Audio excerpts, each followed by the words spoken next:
Gihubagan si Inday sa puson, naimpatsos sa iyang gikaon.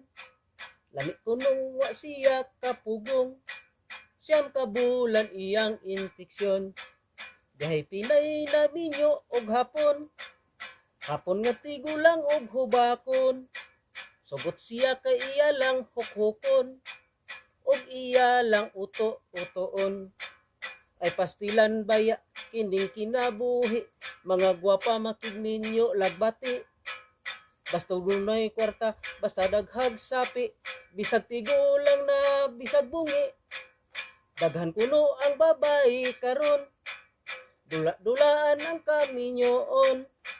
Magpakasal kay mabdos in taon, pag-anak sab nagbulag dayon.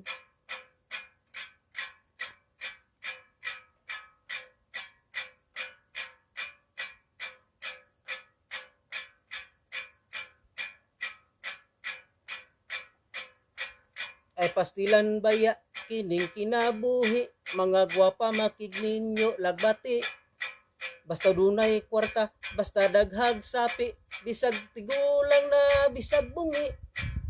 Daghan kuno ang babae karon, dula-dulaan ang kaminyoon. Magpakasal kay mabdos in taon, pag-anak sab nagbulag dayon. Dihay Pinay na minyo og hapon, hapon nga tigulang og hubakon. Sugot siya kay iya lang hukhukon, og iya lang uto-utoon. Og iya lang uto-utoon. Og iya lang uto-utoon.